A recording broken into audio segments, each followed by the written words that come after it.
YT뉴스 FM 슬기로운 라디오 생활. 안녕하세요. 아나운서 최영진입니다. 성탄절 연휴 잘 보내셨는지요? 조용하고 한산한 성탄절이었죠. 어제 코로나19 신규 확진자가 808명 추가됐습니다. 이틀째 1000명 아래인데 사회적 거리두기 격상 여부에 우리 국민들 모두 큰 관심을 가졌죠. 자, 정부가 수도권에 내려진 사회적 거리두기 2.5단계 조치를 1월 3일까지 6일 더 연장하기로 했습니다.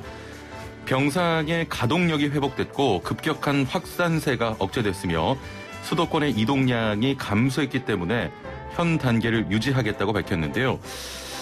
자, 그러나 코로나19 대유행이 누그러든 건 아니어서 모든 활동에 멈춤이 필요해 보입니다만 31일 강릉행 기차가 모두 매진됐다고 합니다.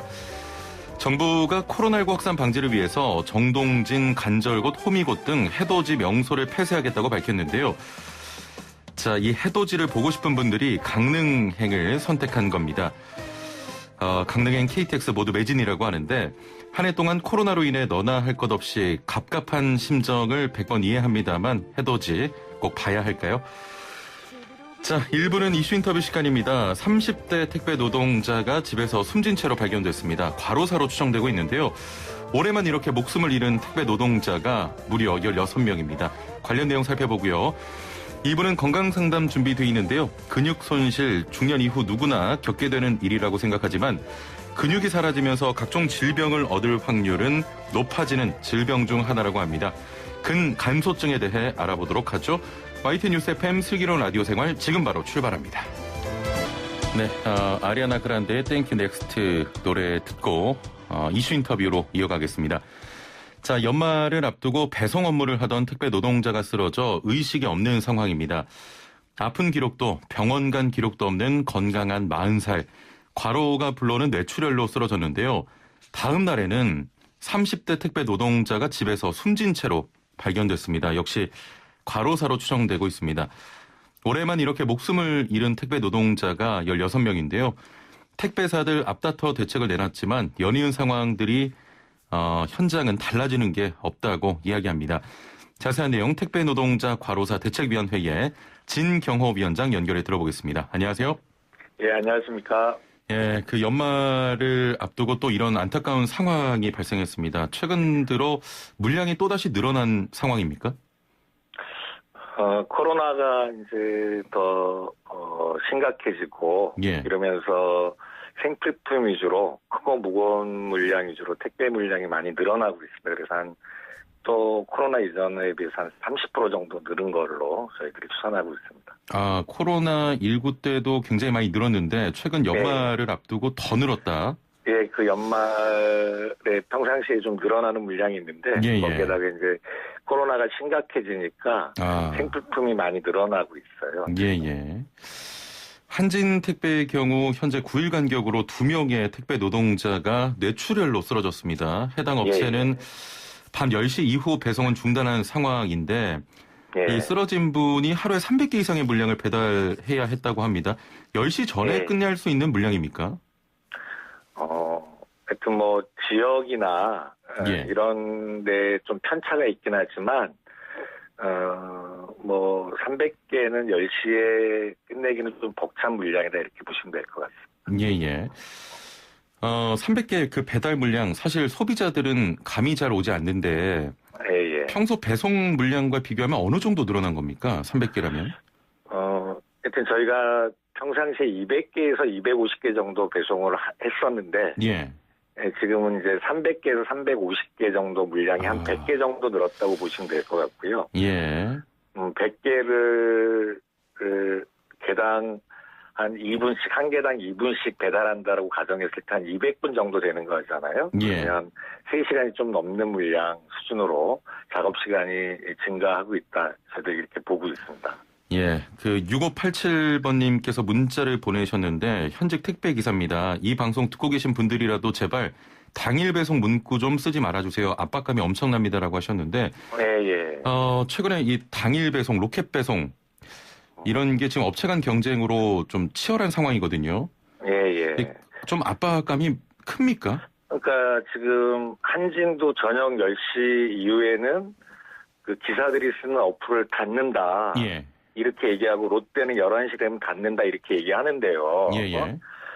실제로 엊그저께 돌아가셨던 롯데 택배에서 일하시다 돌아가셨던 분 어플을 보면 11시 이후에 작업 종료가 된 사항들이 이렇게 쭉쭉 나오는데요. 아, 기록들이요? 예. 그러니까 그 한진 택배 기사가 10시 이후까지 배달할 수밖에 없는 물량을 가져 나가는데 회사는 10시 어플을 끊잖아요. 그러면 다 배달을 했다고 결과 등록을 해버리는 거예요. 스캔 작업을 완료를 치고 그러면 회사가 봐선 다 그 시간에 배달이 완료된 거잖아요. 근데 이제 그러면 고객들한테는 그 이후에 다시 문자를 발송해요. 부득이한 사정으로 다시 이후 시간에 발송하겠습니다 하고 11시 반 12시에 문 앞에 놓고 갑니다. 또 문자를 발송하고 있는 게 지금의 실상이라는 거죠. 아, 그러니까 택배 기사님들이 회사에는 배송이 완료됐다고 하고 배송이 완료된 게 아니기 때문에 고객들에게 또다시 문자를 보내서 10시 이후에 배송을 한다 이런 말씀이신 거죠? 그 당일 배송을 해야 되니까 당일 배송 안 하면 또 페널티하고 각종 불이익을 받게 되는 거예요. 그러니까 일단 배달한 걸로 하고 10시 이후에는 개인적으로 또 배달을 할 수밖에 없는 이런 구조적 악순환이 반복되고 있는 거고 또 배달을 그걸 안 하면 다음 날로 또 넘어가잖아요. 그렇죠. 그 다음 날은 또 물량이 없냐? 그 다음 날 또 물량이 있고 계속 누적되니까 기사들이 물건을 싣고 나오면 어떻게든 그날 다 배송하겠다 이런 생각들이 있게 되는 거죠. 한진 택배가 과로사 방지 대책을 발표하면서 택배 물량이 늘어나면 배송 차량과 인력을 좀 늘리기로 했는데 지금 이 연말에 물량이 굉장히 늘어났잖아요. 지금 인력을 늘려야 될 때 아닙니까? 그러니까 그런 움직임은 전혀 없는 거고요. 물량, 그래서 좀 물량을 줄이고 싶어도 저희가 7,800원 계단 수수료를 받는데 뭐 부가세 10% 떼고 대리점 운영비 떼고 차량 감가상각비 떼고 기름값 떼고 하다 보면 평균 개당 500원 정도 받아가는 거예요.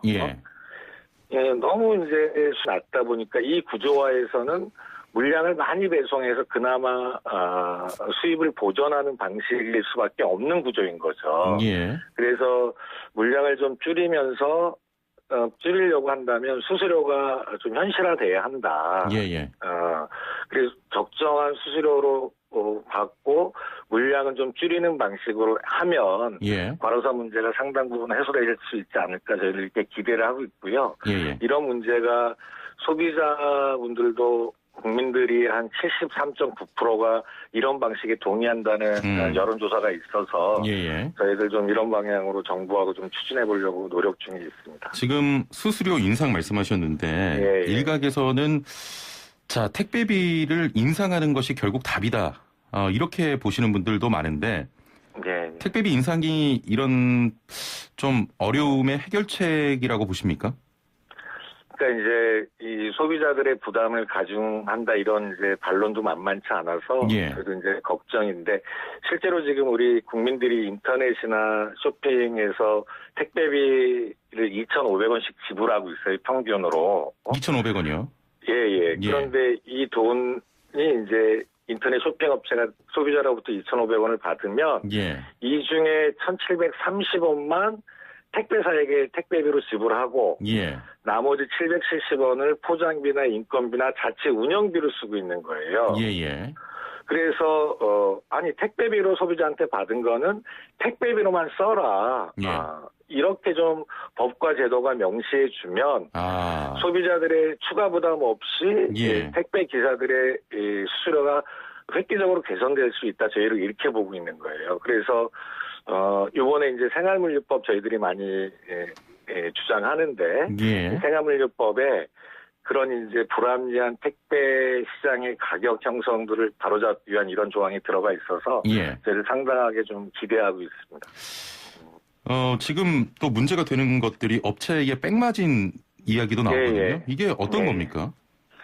그래서 저희들이 집하하면 그러니까 이 보통 이제 물건을 보내는 화주들이라고 하는데 택배 시장에서는 화주들이 절대적인 갑의 위치에 있는 거죠. 왜냐하면 택배사들이 많이 있기 때문에 갈아탈 수 있는 거잖아요. 아, 그렇죠. 그러니까, 그러니까 화주들이 갑의 입장에서 뭐 계약은 뭐 2,500원으로 하고 예.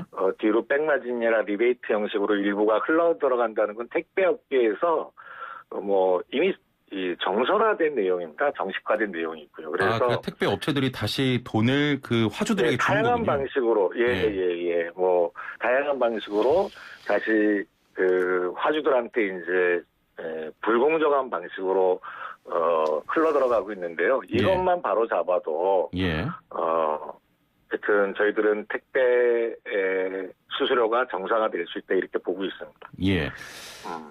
한진택배 소속의 노동자가 쓰러지고 다음 날 롯데택배 노동자의 사망 소식이 전해졌습니다. 예. 일을 시작한 지 6개월밖에 안 됐는데 그 기간 동안 체중이 20kg이나 줄었다고 해요. 자, 그러면 이게 연말이나 당장 뭐 최근의 문제는 아닌 것 같거든요. 하여튼 이분 같은 경우는 사실 이제 택배를 한 지 얼마 안 됐는데 택배는 처음 시작하고 5, 6개월 정도까지가 가장 힘든 시기예요. 질의도 있게 되고, 뭐 이것저것 업무도 파악해야 되고, 이때 200개를 넘고 300개 달하는 물량을 배달을 시키면 정상적으로 할 수가 없는 구조들이죠, 사실. 이분이 이제 롯데택배는 과로사가 아닐 수 있다 이렇게 주장하고 있지만, 근무 시간, 작업 시간이 주 80시간이 넘어가고 몸무게가 20kg 빠진 것, 이걸 갖고 그렇게 얘기하면 안 되는 것 아니냐, 저희들은. 너무, 이거는 뭐, 대기업들이 취해야 될 행보가 아니다, 이렇게 보고 있고요. 이거는 사실 이제 구조적인 문제로부터 나옵니다, 사실. 이제 택배 업무가 분류 업무하고 배송 업무라고 나눠봤을 때, 이미 배달을 나가기 전에 한두 시까지 이미 진이 다 빠져가지고, 분류 작업에, 이렇게 하고 첫 배달을 2, 3시에 나가니까 구조적으로 장시간 노동이 될 수밖에 없고, 과로로 이어질 수밖에 없는 이런 구조가 반복되는 것 아니냐. 그리고 또 엊그제, 또, 텔레비 뉴스에도 나왔지만, 서울 흑석동에서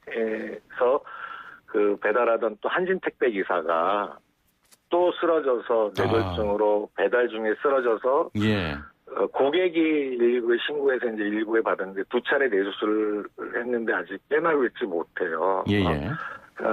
이런 일들을 구조적으로 막아내기 위해서는 법과 제도가 반드시 필요할 거고 이런 이제 분류 작업을 기사들의 업무에서 떼어내는 작업들이 반드시 선행돼야 한다. 이렇게 좀 보고 있습니다. 알겠습니다.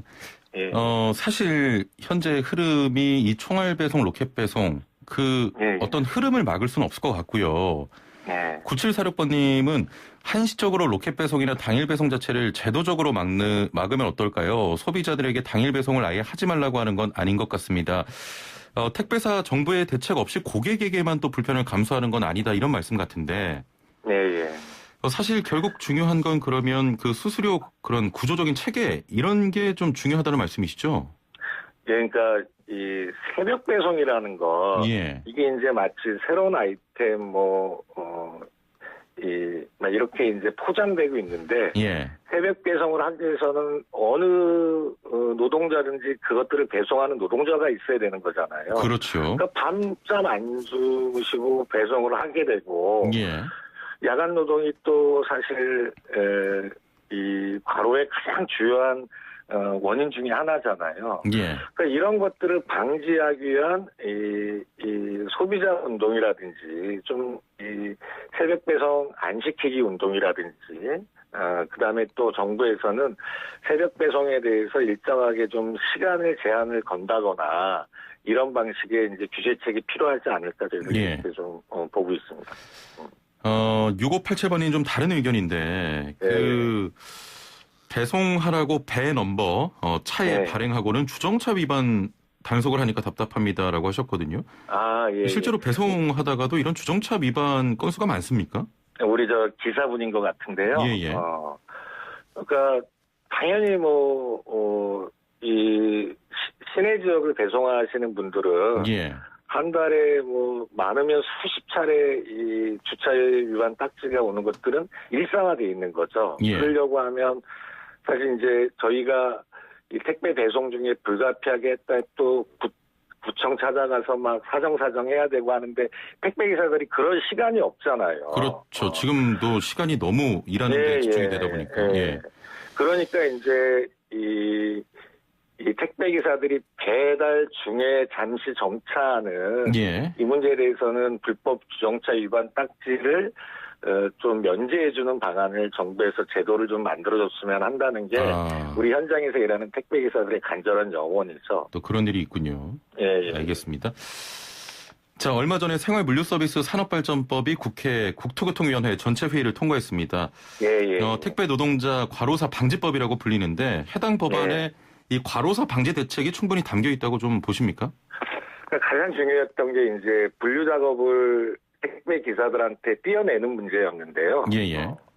그 법에는 택배 기사들의 업무를 어떻게 규정했냐면 택배를 집하, 배송 등의 업무에 종사하는 자 이렇게 돼서 분류 작업은 명시적으로는 빠졌지만 배송 등의 업무에서 이 등자가 나중에 문제가 될 수가 있을 것 같아요. 그래서 저희들은 지금 택배 사업주하고 정부하고 그리고 CJ대한통운하고 롯데하고 한진하고 분류 작업을 자기네들이 인력을 4,000명 투입해서 자기네들이 책임지고 하겠다 이렇게 발표했었잖아요. 지난 10월 달에.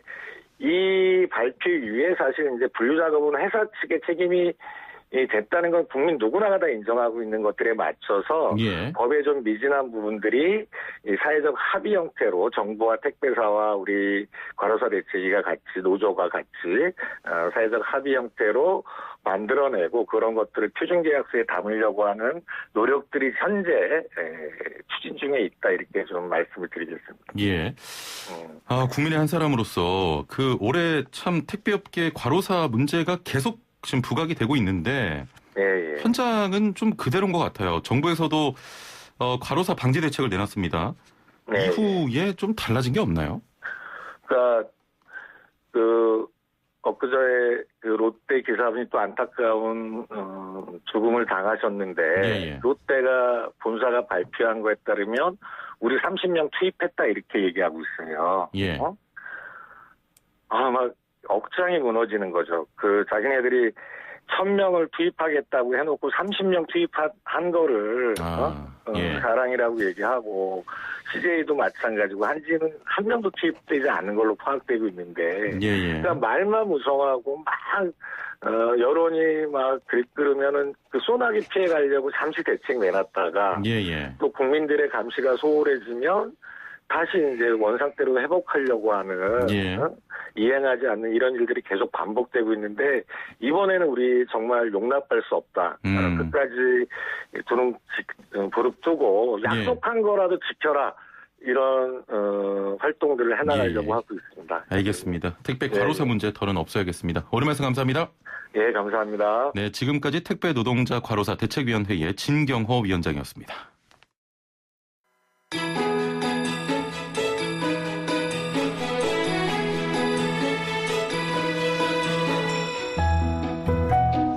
슬기로운 생활을 위한 생활백서, 오늘은 경기도 소식 준비했습니다.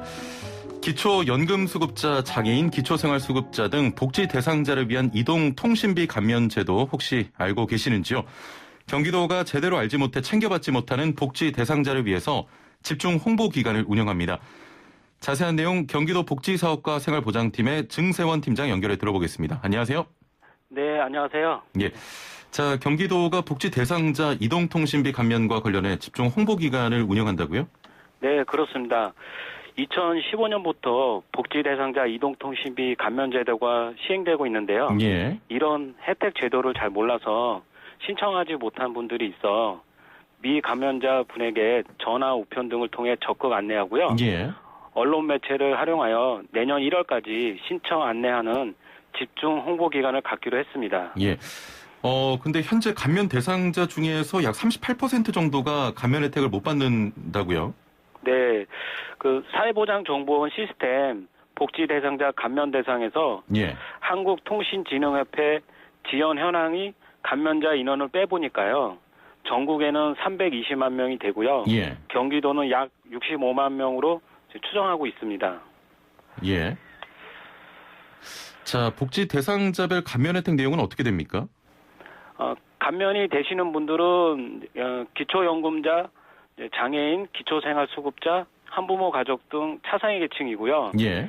기초연금 수급자는 총 11,000원 한도에서 기본료와 통화료 50% 감면이 되며 장애인은 기본료 및 통화료 35% 감면이 되고요. 예. 기초생활수급자 중 생계의료급여 수급자는 총 33,500원 한도에서 기본료 월 최대 26,000원과 통화료 50%가 감면이 되겠습니다. 예. 그리고 주거교육급여 수급자와 차상위 계층은 총 21,500원 한도에서 기본료 월 최대 11,000원과 통화료 35% 감면이 각각 되겠습니다. 예. 그래서 미감면자분들이 신청을 다 하면요. 예. 1인당 1년의 평균 감면액이 한 15만 7천 원으로 산출해보면 그래서 경기도는 1,020억 원, 전국으로 보면 5,100억 원이 추가 감면을 받을 수 있다고 할 수 있습니다. 예. 자, 그렇다면 감면 신청은 어떻게 할 수 있습니까? 예. 감면 신청은 거주지 행정복지센터에 방문 신청하거나 상담 받을 수 있고요. 예. 보건복지부 복지로 사이트 인터넷으로 신청할 수 있고 이동통신사에 직접 신청할 수 있습니다. 예. 또한 그 중증 장애인 분들이나 초고령자 등 거동이 불편한 분들이 있어서 찾아가는 신청 서비스를 시행하여 직접 안내하고 신청을 받을 계획입니다. 예. 자, 이동통신비 요금 감면 이외에 다른 감면 혜택도 있습니까? 네, 있습니다. 그 기초생활수급자, 장애인, 차상위 계층 복지 대상자는 전기요금, 도시가스요금, 예. 지역 난방비도 감면이 되고요. 신청서 한 장으로 한꺼번에 일괄 신청이 가능합니다. 예. 그래서 거주지 행정복지센터 요금 감면을 신청하면요. 예. 다양한 혜택을 받을 수 있게 되겠습니다. 예, 알겠습니다. 복지 대상자분들 포함해서 도민들에게 하실 말씀 있으시면 한 말씀 부탁드리겠습니다. 아직까지 복지 대상자분들이 제도를 잘 몰라서 신청을 못하는 경우가 있습니다. 예. 이를 위해 적극 행정으로 안내하고 찾아가는 신청 서비스를 통해 도민의 복지권을 보장하고요. 혜택을 누릴 수 있도록 촘촘하게 살펴보겠습니다. 예. 그리고 코로나19 장기화로 복지 대상자 취약계층 분들이 더욱 어려운 시기를 보내고 있는 실정입니다. 복지 제도를 적극 알려서 사각지대를 해소하고 복지 대상자분들이 조금이라도 경제적으로 도움을 받을 수 있도록 노력해 나가겠습니다. 예. 자, 감면 신청은 거주지 행정복지센터에 방문 신청하시거나 상담받을 수 있고요. 복지로 사이트에서 인터넷으로 신청하거나 이동통신사에 직접 신청할 수 있습니다. 자, 해당되시는 분들은 꼭 신청하면 좋겠네요. 오늘 말씀 여기까지 듣겠습니다. 감사합니다. 네, 감사합니다. 네, 지금까지 경기도 복지사업과 생활보장팀의 증세원 팀장과 함께했습니다. 네, 1부는 여기서 마치고요. 2부는 건강상담 준비되어 있습니다. 57분 날씨와 교통정보 듣고 2부에서 뵙겠습니다. 네, 슬기로운 라디오 생활 2부 생활에 도움이 되는 숫자 뉴스로 시작합니다. 먼저 첫 번째 숫자는 3단계입니다. 자, 코로나 3단계 어제부터 실시간 검색어에 계속 올라있을 만큼 관심이 뜨겁습니다. 정부가 오늘 끝날 예정이었던 수도권 2.5단계와 비수도권 2단계 거리 두기를 1월 3일까지 연장하기로 결정했습니다. 3단계 상향은 일단 취소됐지만 격상 조건은 이미 충족된 상황인 만큼 3단계 상향이 계속 검토 대상에 오를 것으로 보입니다. 네, 두 번째 숫자는 수익률 46.7% 얘기입니다. 사상 최고 지수를 찍은 올해 한국 증시. 올해 증시를 주도한 개인 투자자들은 삼성전자를 가장 많이 사들인 것으로 나타났습니다. 한국거래소에 따르면 올해 들어 지난 24일까지 개인은 삼성전자를 8조 9,669억 원 순매수해 국내 상장기업 가운데 가장 많이 사들인 것으로 나타났습니다. 순매수액 2위도 삼성전자 우선주로 5조 7,174억 원을 사들였는데요. 두 종목 합쳐서 14조 6천억 원의 순매수를 기록한 겁니다. 개인 투자자들의 삼성전자 주식 평균 매입 가격은 약 5만 3천 원인데 지난 24일 종가를 기준으로 했을 때 가격이 7만 7,800원을 기록해 수익률은 무려 46.7%에 이른 것으로 나타났습니다. 삼전 동학개미 여러분 부럽습니다. 네, 세 번째 숫자는 8만 원의 만원 할인입니다. 배달앱을 통해 음식을 4번 주문하면 만 원을 환급받을 수 있는 외식 지원이 내일부터 재개되죠. 정부는 코로나19로 위축된 외식업계를 돕기 위해서 배달앱을 통한 비대면 주문 결제에 대해 내일 오전 10시부터 회당 2만 원 이상 총 4회를 주문한 사람에게 만 원을 환급합니다. 배달앱에서 주문 결제한 후 매장을 방문해 포장된 음식을 가져가는 것도 가능한데요. 하지만 배달원과 대면 결제를 하거나 매장에서 결제한 뒤 포장해 가는 것은 환급 혜택을 받지 못합니다. 자, 이러자 배달앱을 사용할 수 없는 노인이나 장애인, 또 배달앱이 지원되지 않는 도심의 지역에 사는 사람들은 소외될 수밖에 없는 게 아니냐, 이런 지적도 나오고 있는데요. 또 한꺼번에 2만 원을 결제해야 하니 그 2만 원도 부담스러운 사람들은 제외되는 거냐, 이런 불만도 나오고 있습니다. 자, 2만 원씩 4번 결제하고 만 원 할인받을 수 있는 앱은 배달특급, 먹개비, 배달의 민족, 요기요, 쿠팡이츠, 위메프오, 페이코 등 7개의 사라고 합니다. 네, 마지막 숫자는 산타가 놓고 간 20만 원짜리 상품권입니다. 캐나다의 한 마을에서 비밀 산타가 코로나19 사태로 고통받는 이웃들에게 거액의 크리스마스 선물을 전달해 감동을 주고 있다는 소식입니다. AFP 통신 등에 따르면 크리스마스 이브인 지난 24일 아침 캐나다 서부 에드먼턴의 한 마을에서 400여 명의 주민의 집 앞에 봉투가 놓여 있었다고 합니다.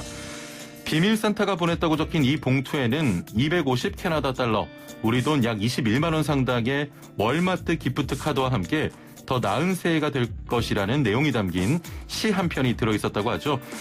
코로나19로 실직한 이 마을 주민은 너무나 가슴이 따뜻해지고 감동적이라며 자신에게는 이 돈이 한 달치 식료품 값이라고 말했다고 합니다. 자, 진정한 산타가 코로나19에도 찾아온 곳이 있군요. 훈훈합니다. 자, 크리스마스는 지났지만 훈훈한 소식 전해드렸으니까요. 산타 노래 한 곡 듣겠습니다. 자, 시아가 전합니다. Santa's coming for us. 네, 슬기로운 라디오 생활 2부는 건강 상담 시간입니다. 근육 손실, 중년 이후 누구나 겪게 되는 일이라고 생각하지만 근육이 사라지면서 각종 질병을 얻을 확률은 높아지는 질병 중에 하나라고 합니다. 2017년부터는 세계보건기구에서도 근육이 사라지는 근감소증을 정식 질병으로 인정하고 있는데요. 근감소증 어떻게 막을 수 있는지, 나는 적당한 근육을 가지고 있는지 오늘 자세히 알아보도록 하겠습니다. 자, 오늘의 주제 이외에도 키보드 칠 때마다 팔꿈치나 손목 등에 느껴지는 통증이나 팔을 제대로 들기 어려운 분들, 방송 들으시면서 궁금한 점 있는 분들은 단문 50원, 장문 100원의 유료 문자 샵 0945번으로 보내주시길 바랍니다. 자, 그럼 함께 말씀 나눌 분 모셔보죠. 재활의학과 전문의 리셋 재활의학과의 이고은 원장 연결되어 있습니다. 안녕하세요. 네, 안녕하세요. 예, 저희가 스튜디오로 좀 모시고 싶었는데 코로나19 확산 때문에 부득이하게 전화 연결했습니다. 자, 우리가 근육이 많으면 장수한다고 하는데 근육과 장수, 이게 정말 관계가 있는 겁니까? 네, 근육은 우리 몸에 당을 저장하고 또 혈당을 사용하는 장소인데요. 예. 이제 근육이 감소하게 되면 아무래도 이런 혈당 조절 능력이 떨어질 수밖에 없습니다. 예. 그러다 보면 이제 당뇨 발병률이 높아지게 되는데요. 이것뿐만 아니라 이제 근육이 감소하게 되면 여러 가지 신체 기능이 감소하게 되고 활동량이 줄어들 수밖에 없습니다. 그러면 아무래도 이제 고지혈증, 비만, 고혈압, 심근경색 등 다른 심혈관 질환 발병도 높아지게 되는데요. 실제로 이제 근육이 감소한 이런 근감소증 진단을 받은 그룹들은 사망률이 2배에서 많게는 10배까지 증가한다고 보고가 되어 있는데요. 예. 아무래도 이렇게 이제 노년기 건강 상태를 결정하는 게 근육이라고 해도 이제 과언이 아니죠. 예. 그런데 나이가 들면 다들 근육이 줄어든다고 하는데 이렇게 근육이 줄어드는 증상이 질병으로까지 분류가 돼 있습니까? 네, 맞습니다. 예, 정확하게 어떤 질환인 겁니까? 네, 이제 근감소증이라고 저희가 이제 말을 하는데요. 이제 근육이 전체의 양뿐만 아니라 이제 근육이 가지고 있는 힘, 근력이라고 그러죠. 그뿐만 아니라 근육이 여러 가지 수행하는 기능들이 줄어드는 질병, 이 상태를 말하는데요. 근육이 이제 40세부터 이제 해마다 1%씩 줄어들게 되는데요. 아마 80대 정도가 되면 30대의 절반 정도의 근육만 남게 됩니다. 이제 이 근감소증 자체가 여러 가지 합병증이 많기 때문에 2016년도 미국 질병통제예방센터, 2017년도에는 세계보건기구에서 정식 질병 코드 자체를 부여했습니다. 예. 근육과 근력이 빠지는 것이다라고 하셨는데 단순히 근육만 빠지는 건 괜찮은 겁니까?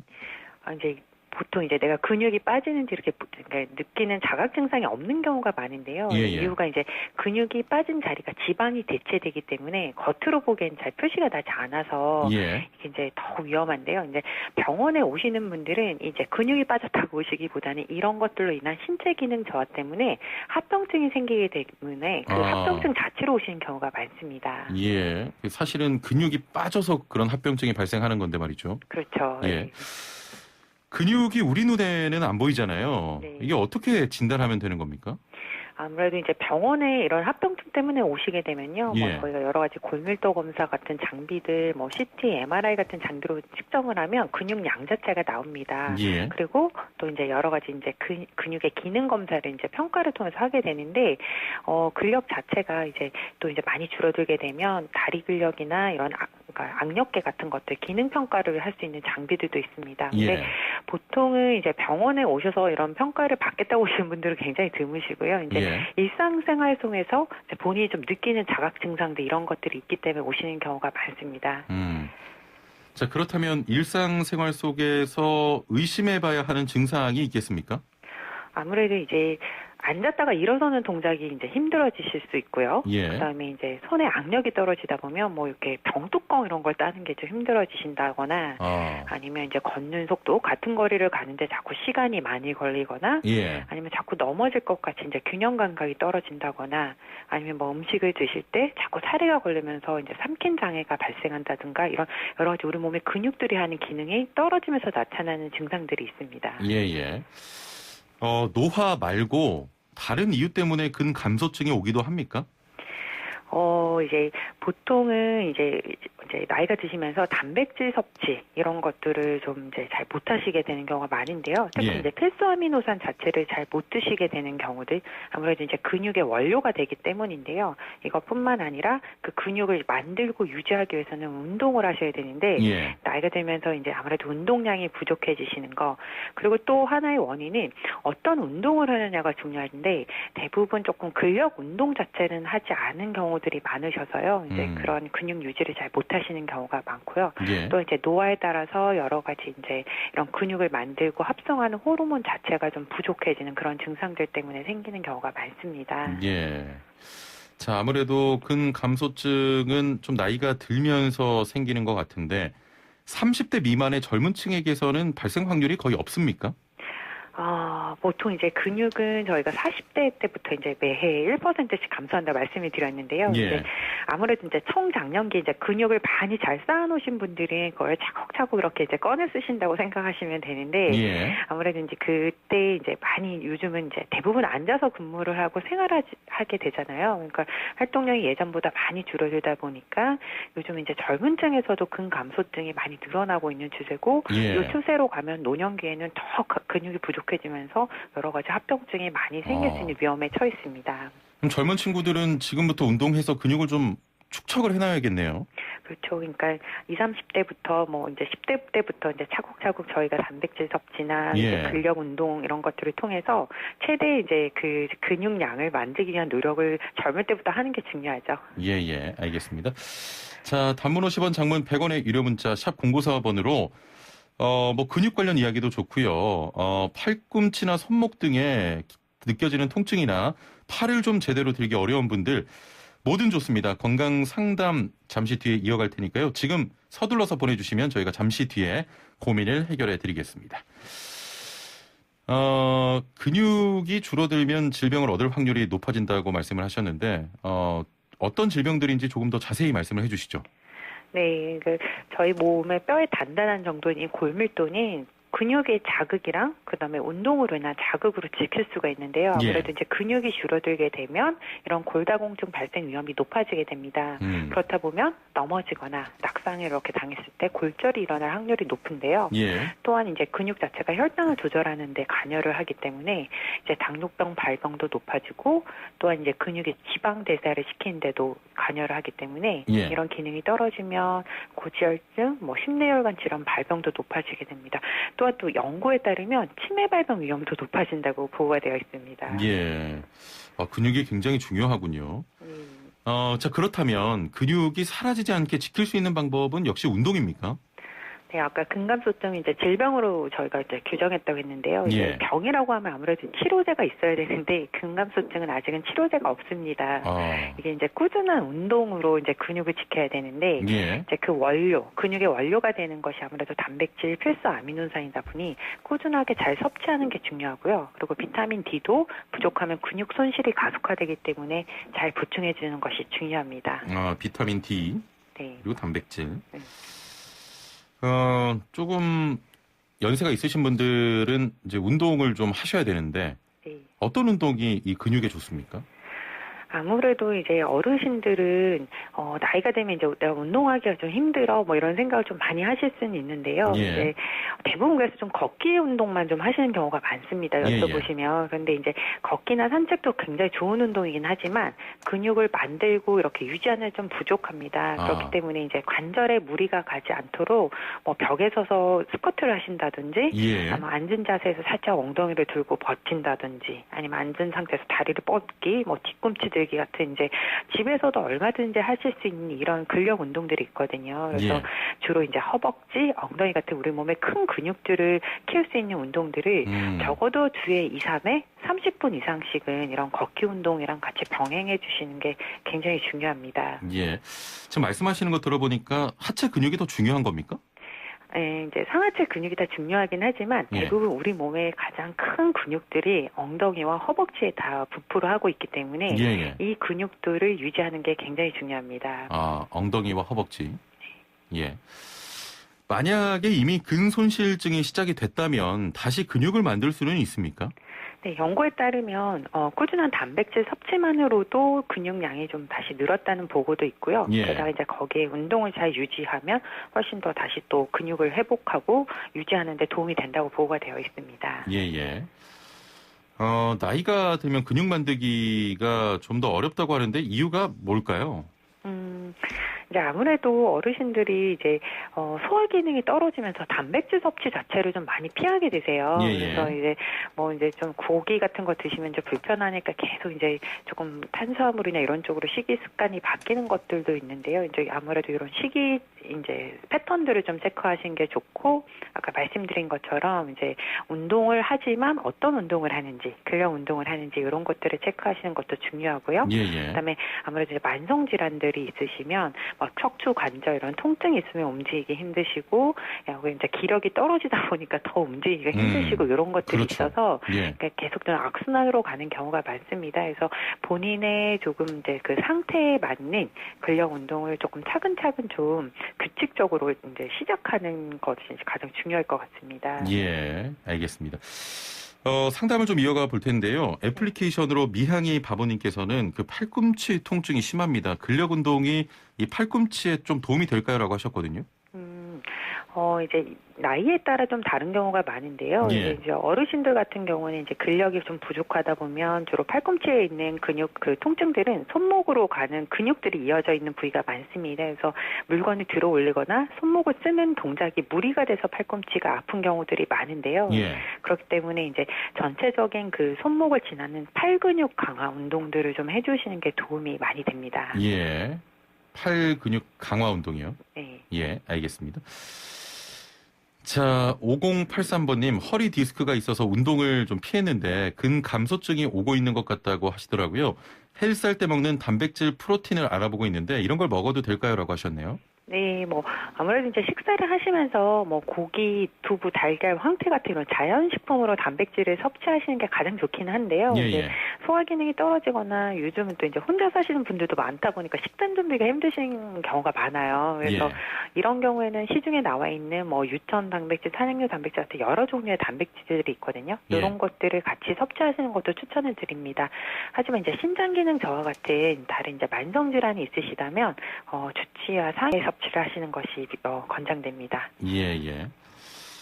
사실 운동할 때 이런 단백질 보충제를 먹고 운동을 하지 않습니까? 근육을 만들기 위해서.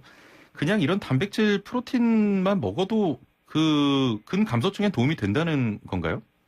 아무래도 이제 단백질이 저희가 이제 하루에 추천되는 권장량이 있거든요. 그러니까 어떤 형태로 드시더라도 그 권장 섭취량 정도만 섭취를 해주시면 도움이 되는데요. 이제 장기 복용이나 뭐 이런 이제 본인의 질환 상태에 따라서 이제 조금 문제가 있을 수도 있어요. 그렇기 때문에 그러니까 그래도 이제 제일 추천되는 거는 이제 자연식품으로 드시는 걸 가장 추천을 드립니다. 예, 아까 말씀하셨던 뭐 두부나 이런 거 말씀하시는 거죠? 네, 그러니까 보통 하루에 저희가 섭취하는 단백질이 어느 정도 되는지를 많이 궁금해하시는데요. 이제 체중당 1g으로 생각하시면 쉬우세요. 만약에 60kg이다, 그럼 60g, 70kg이다 하면 70g이에요. 그런데 이게 고기 70g이 아니거든요. 그러니까 많이 헷갈리시는데 만약에 이제 이게 우유로 치면 60g의 기준 단백질 60g을 우유로 치면 2리터. 굉장히 많죠. 2리터요? 달걀은 10개. 고기는 300g 정도가 돼요. 그래서 이게 하루 섭취 권장량입니까? 네, 맞습니다. 하루요. 근데 이제 한 제품만으로는 드시기엔 다소 힘들 수가 있잖아요. 그래서 여러 개 섞어서. 네, 그래서 저는 보통 이제 우유 하루에만 2컵 정도, 달걀 2개, 뭐 치즈 1장, 고기는 손바닥 정도. 그리고 뭐 아몬드 한 줌 정도를 이렇게 골고루 매일 드시는 게 좋습니다 하고 추천을 드리는데요. 이 단백질은 몸에 저장이 되지가 않습니다. 그렇기 때문에 매일 그 필요한 양을 꾸준히 섭취하셔야 되는데요. 뭐 이번 주에 내가 오늘 뭐 회식을 해서 고기를 많이 먹었으니까 이번 주는 단백질 충분히 먹었겠지라고 생각하시면 안 된다는 거죠. 매일매일 먹어야 되는 겁니다. 그렇죠. 네. 알겠습니다. 0214번님. 제가 손목 결절 종으로 몇 개월 고생하면서 일을 해야 해서 주사치료 5번 물을 빼다가 통증이 심해져 수술을 했는데 수술 후 8개월째입니다. 아직 무거운 걸 들면 통증이 생기고 힘이 빠집니다. 좋은 해결책 없을까요? 라고 하셨거든요.